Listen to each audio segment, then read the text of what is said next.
Dear student, बात कर रहे थे आपसे स्पायरो हेट्रोसाइकिल्स की नोमेनक्लेचर के बारे में। उसी क्रम में कुछ अन्य उदाहरण देखिए। सबसे पहला उदाहरण ये है, इसमें डबल बॉन्ड भी उपस्थित है स्पायरो हेट्रोसाइकिल्स में।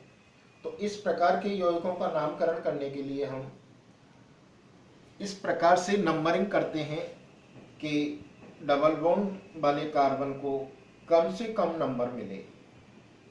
इस आधार पर देखा जाए तो नंबरिंग इसमें यहाँ से की जा सकती है और यहाँ से की जा सकती है।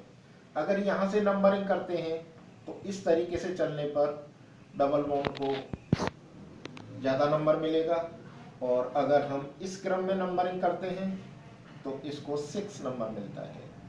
और अगर यहाँ से करें तो 1 2 3 4 5 6 7 8 9 10, तो 9 नंबर मिलता है। तो इस प्रकार से नंबरिंग करते हैं कि डबल बॉन्ड वाले कार्बन को कम से कम नंबर प्राप्त हो, और उसी आधार पर इसको एल्कीन का व्युत्पन्न मानकर नामकरण करते हैं। तो सबसे पहले प्रीफिक्स के रूप में, प्रीफिक्स से पहले हेट्रोएटम की पोजीशन 1 ऑक्सा, इसके पश्चात स्पायरो, ब्रैकेट में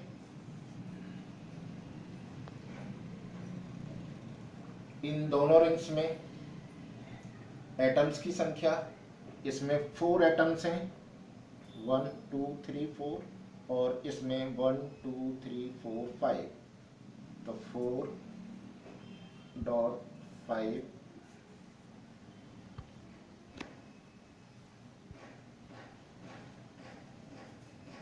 डेक 6 इन,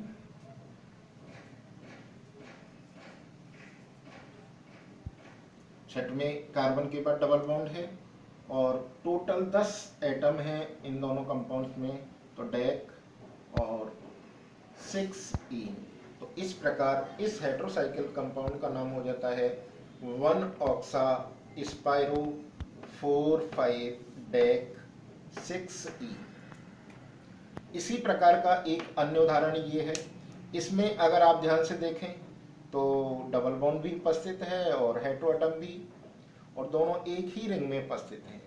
तो इस स्थिति में नंबरिंग करने के लिए प्रीफरेंस इस प्रकार से रखा जाता है कि हेट्रोएटम को कम से कम क्रमांक प्राप्त हो, अर्थात हेट्रोएटम और डबल बॉन्ड में से हेट्रोएटम को वरीयता प्राप्त होती है, प्रायोरिटी प्राप्त होती है। इसलिए इस प्रकार से नंबरिंग करेंगे कि हेट्रोएटम को कम से कम नंबर प्राप्त हो। तो इस यौगिक में भी हम नंबरिंग यहाँ से भी कर सकते थे और यहाँ से भी कर सकते थे।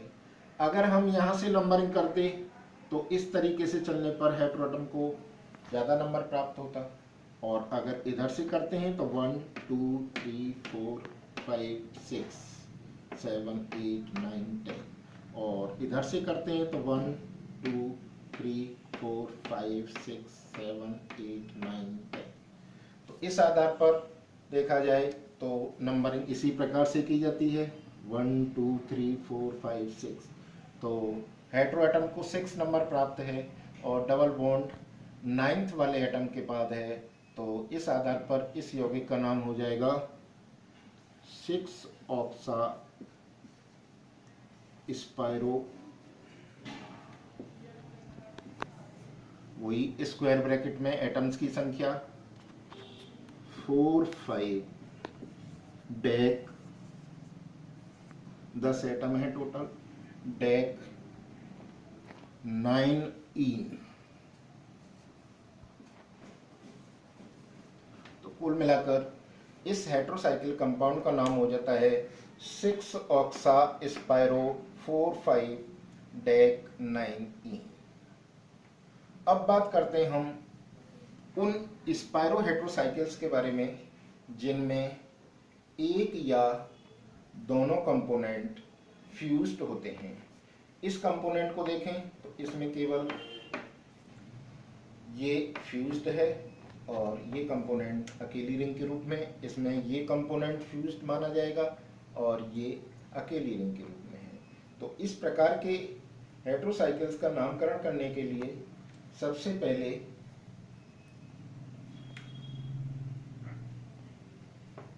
वही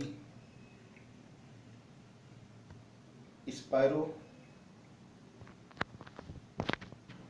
अर्थात वही सबसे पहले स्पाइरो और फिर स्क्वायर ब्रैकेट में दोनों कंपोनेंट्स का नाम लिखते हैं अल्फाबेटिकल ऑर्डर में।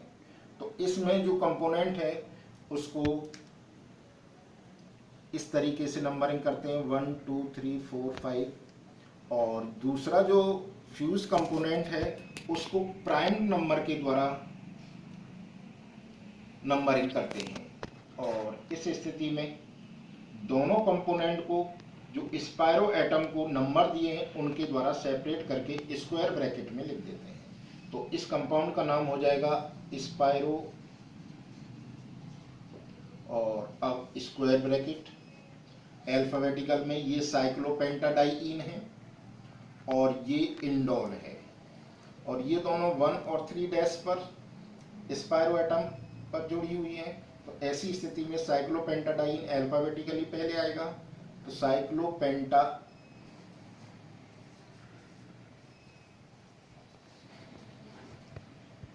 2 और 4 के बाद डबल बॉन्ड है 2 4 डाइईन। इसके पश्चात ये इन दोनों का सेपरेशन नंबर अर्थात स्पाइरो एटम को जो नंबर दिए हैं, और ये है आपका 3' H इंडोल।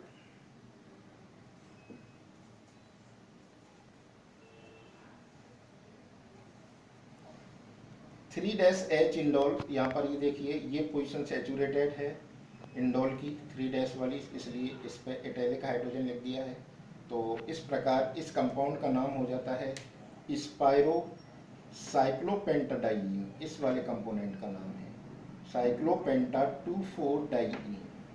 इन दोनों के बीच में ये स्पाइरो एटम के नंबर्स 1 3' H इंडोल। इसी प्रकार इस एग्जाम्पल में देखें तो इसमें भी ये कंपोनेंट फ्यूज रिंग के रूप में है और ये सिंगल रिंग के रूप में है। तो इसमें भी नंबरिंग सिंगल रिंग को इस प्रकार से हेटेरोएटम से स्टार्ट करके 1 2 3 4 5 6, और इसको प्राइम नंबर के द्वारा 1' 2' 3' 4' 5' 6' 7' 8' 9' और 10'। ये जेंथीन का डेरिवेटिव है और ये पिपेरिडीन है। तो सबसे पहले वही स्पाइरो वर्ड, और अब स्क्वायर ब्रैकेट में पिपेरिडीन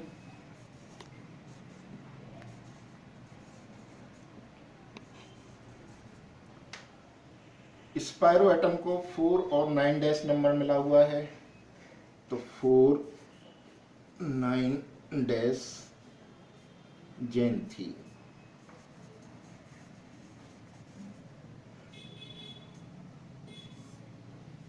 इस प्रकार ये फ्यूज रिंग जेंथीन है और ये पिपेरिडीन है। तो इस आधार पर इसका नाम हो गया स्पाइरो पिपेरिडीन 4 9' जेंथी। अब बात करते हैं आपसे उस स्पाइरो हेटेरोसाइकिल्स के बारे में जिसमें दोनों कंपोनेंट एक समान होते हैं और फ्यूज्ड होते हैं। इसमें ये देखिए ये भी इंडोल रिंग है और ये भी इंडोल रिंग है। तो ऐसे कंपाउंड का नामकरण करते समय स्पाइरो बाई शब्द का उपयोग करते हैं, क्योंकि इसमें दोनों फ्यूज कंपोनेंट होते हैं। ये कंपोनेंट भी फ्यूज्ड है, ये कंपोनेंट भी फ्यूज्ड है। तो इस आधार पर इसका नाम हो जाता है स्पाइरो बाई। और ये दोनों कंपोनेंट 3 पोजीशन पर जुड़े हुए हैं, तो नाम हो जाएगा इसका spiro by 3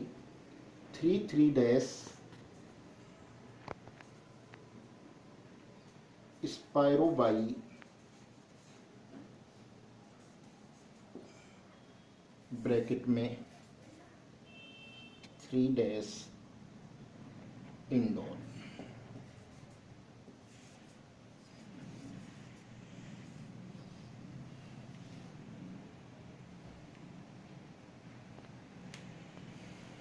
three dash स्पायरो by, इस 3 डैश को हटा दीजिए इसमें से, सॉरी, इंडोर। और इस प्रकार से ये स्पायरो हेटेरोसाइकिल्स का नामकरण कंप्लीट होता है।